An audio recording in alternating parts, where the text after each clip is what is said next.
was Manin. He's like he controls ice, and he's just this little spritey little kid. And there's a scene where Spike's character has to come in, and Manin's snoring, and he's kind of doing that, just kind of talking in his sleep.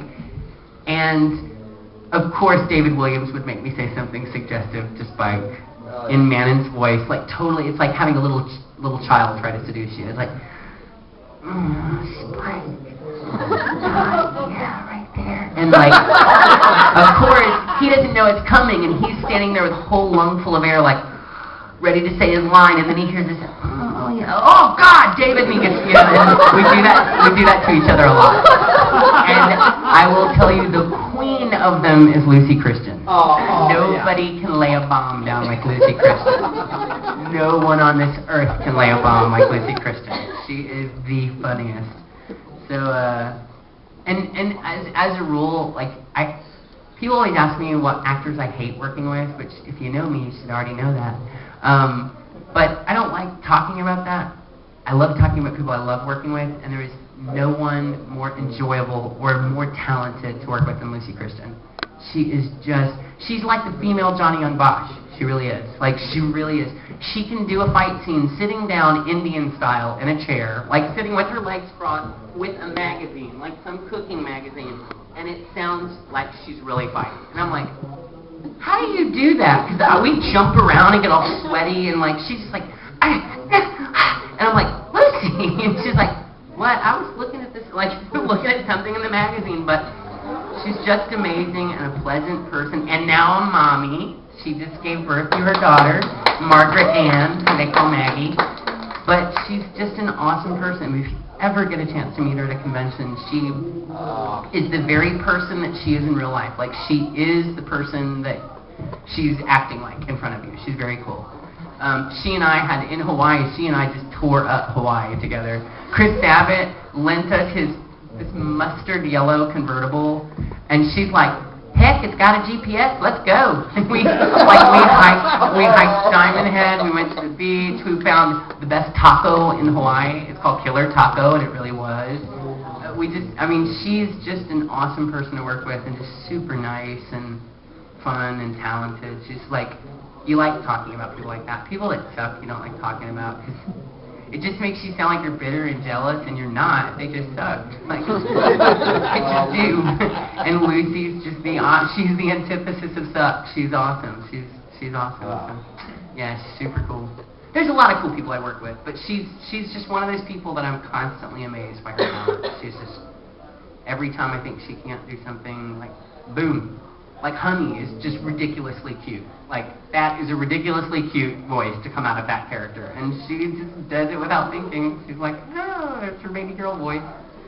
Baby boy voice. Justin Bieber shirt. Yeah. How long did it take to record Ghost Stories? I'll tell you something really cool, and I'm really working hard on my director. We decided that we should, or he mentioned it, and I am like rallying for this.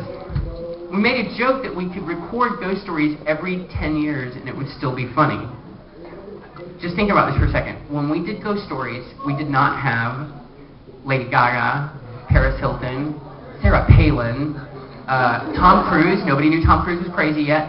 Especially my character. Who knew Mel Gibson was this crazy Jew-hating person? And everything that I sign of Ghost Stories, still, I say it in Leo's voice, I'm like, screw Mel Gibson, Jews rock, Leo. And then I sign the back of it. Like, I won't sign my name to that, because that's all Leo.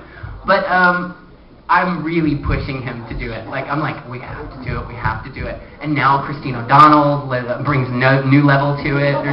There's so many, and America is so obsessed with pop culture and dirt and mud. We've got the entire cast of Jersey Shore. Like, we really only touched the tip of the iceberg. Poor Kristen Slater, really, and that's my fault. There are two horrible jokes, and the Kristen Slater thing was mine, and I didn't really think of saying, I remember when Kristen Slater had a career. In the episode where they're destroying the parking garage, I was like, this is like that scene in Heathers when he's talking about them killing his mom, and she was like, what would be funny if you say this? And I'm like, Oh, that's really crappy. That's kind of funny. And we did it, and then we didn't know he was going to get everybody else to do it, and it just became the running gag of the show. In fact, a fan made this little coffin, and when you open it up, it's the IMDb celebrity page, and it says Christian Slater's career, but it's his picture, and it says 1995 to ... So I was like, I showed it to, I was like, Steven, this is the most ridiculous gift ever. And he's like, look at that. It's so funny. But that show was longer in the making because we made it up. The rules, for those of y'all that don't know what Ghost Stories is, I strongly urge you to go rent it. I'm really hoping that Anime Network puts it on Netflix. Oh my God, would I love for it to be on Netflix. But, because I think if it found Netflix, Sean Young would probably try to come find me and kill me because of the joke I make about her. But, in fact, Chris Kaysen is, okay, I'll tell you a great story about that. But, we had to come up with all of that on the fly, so writing those jokes and doing those episodes were slower than, say, recording something like Full Metal Panic, because that's a script, and we have that, and we just roll with it. That being said, some things went faster because we weren't having to make the literal translation fit sometimes. And there's that thing with Leo running, oh my God, that's a fast slip-ups, they actually sped they sped me up, so that worked. But it was just this shot of him running down the hall, and in the dialogue, he's just going, in the Japanese, and I'm like, we cannot not do something with this. And that's like that one where he's like, look at my jaw, because he turns sideways, and his jaw becomes this giant square thing, and it was just bad animation, but I'm like, we can totally make fun of that in this show. For those of y'all that don't know what Ghost Stories is, I stopped short of that. I got derailed by something else. It's a show called Ghost Stories in High School that came out in Japan in the late 90s that was so bad so that it was even pushed into a different time slot than it was supposed to be on when it aired on television. It was pushed into the children's time slot, which was not meant for children. It was supposed to be a 16 up or a 16 show, not 16 up. That's the dirty stuff.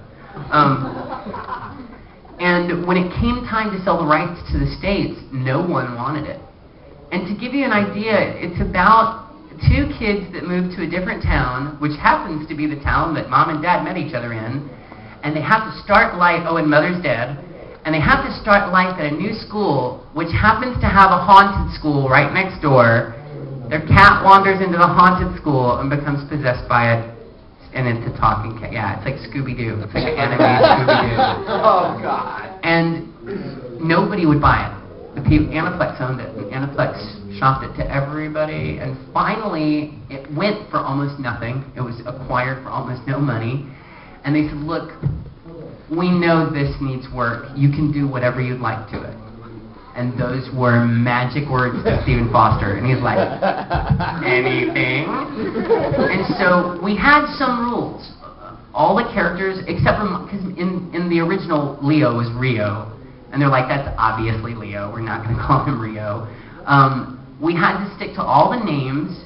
All the ghosts had to have the same names because they're based on real Chinese and Japanese ghost legends. They had to be defeated the same way.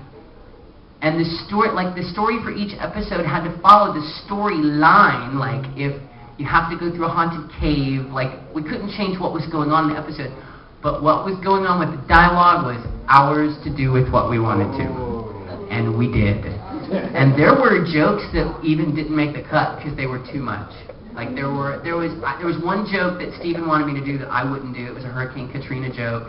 I live in Texas, which is driving distance from. I'm not making a Hurricane Katrina joke. And as a person that lives on an island that was almost decimated by a hurricane, I don't think it's funny. So I'm like, no. And there was a Jonathan Brandis joke in an episode, and he had just killed himself the week or 2 weeks prior. And I was like, you cannot do that. And he's like, why? He doesn't have a career anymore. I'm like, dude, he just killed himself. Says who? I was like, look it up on the internet. He's like, the internet lies. I'm like, look it up on the internet. He just killed himself. And then he's like, ooh, I guess we can't do that. And they originally had a Richard Pryor joke, and it was right before Richard Pryor passed away. He passed away. Yeah, did he pass away? Yeah, okay. Then it was right after. I was like, it couldn't be right after he caught on fire, because that was when I was a kid. So he had just passed away. That was what the joke was. It was a joke about him catching on fire. But it took a while to do it. And then we hit a groove at some point where we became so comfortable with the characters and what we were doing, we just rolled with it.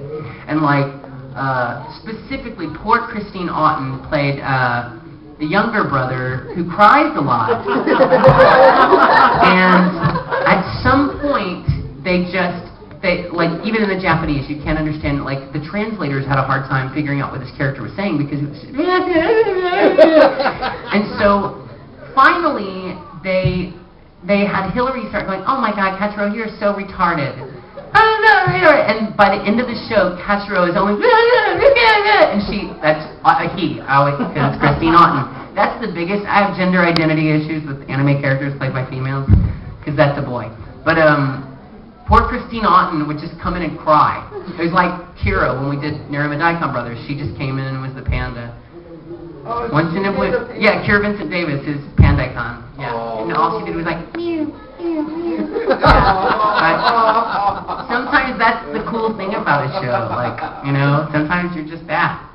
I was actually upset because I wanted to be the alarm clock in Full Metal Panic, and I didn't know, because I'd never seen the show, and I'd seen a clip of it that they were showing at a convention, and I'm like, I want to be that stupid alarm clock, and I didn't realize that you would only see an alarm clock like once or twice.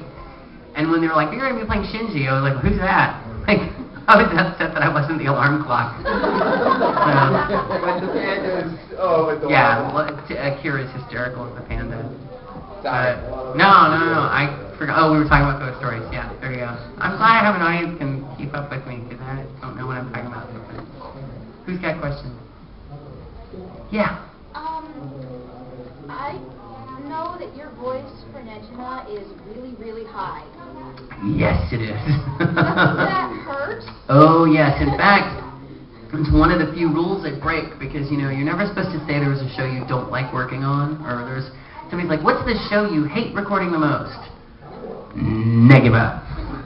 Because that voice hurts to do for a long time. In fact, it's the only voice that I won't even attempt at a convention, because there's so much talking involved at a convention and so little drinking, and that made me sound like Amy Winehouse. Which I even have my own Amy Winehouse story now. When you talk for a certain amount of time, it takes a toll on your voice, and that is a voice that I used to have to warm up for 2 hours before I could do it. The other thing about Negima, Negi generally had a line load of about 290 lines an episode, which is an outrageous number of lines. To give you an idea of how many hours Lucy and I spent just on the first disc is always the hardest, because that's when you're trying to figure out what the character sounds like, and the director is trying to get used to the actor. Lucy and I spent 70 hours on the first disc.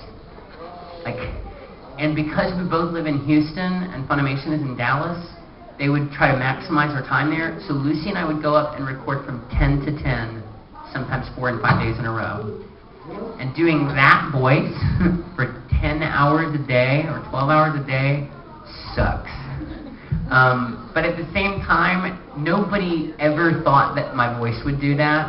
And everybody thought it was hysterical, and Mike McFarlane kept saying it sounded like a church mouse, and everybody kept coming up to me and going, say the line, and I'm like, what line? And they're like, the cheese line. I'm like, ugh. And they all kept making me say, I wonder if St. Nicholas has left us any cheese, in that voice. And it is very cute, but it's very annoying after you've said it like 5 times, and I think they did it just to kill me, but I love that character, though, because it's one of the few shows I can watch and fall in love with the character because it sounds nothing like me. When it's a character like Koyuki that sounds so much like my real voice, it's a little uncomfortable because I feel super, like, stuck up. Like, yeah, look at Beck. And I'm like, I'm in it. So I can't, like, dig it the way But Negima doesn't do that to me because Negi sounds nothing like me. I'm like, aw, look at him. Like, and it's not at all like me. It's like, aw, go on, Asuna, kiss him. You know, like, but yeah, it's a really tough voice. Yeah, ugh. And the things I would do to get ready for that are just obscene, like reading signs, like, because I've got a 5-hour drive to Dallas. And so some mornings, like, I would start at about, like, if I had a 10 o'clock session, I'd start at about, like, 8 or quarter to 8 and start reading every single sign in his voice. So I'm sure to be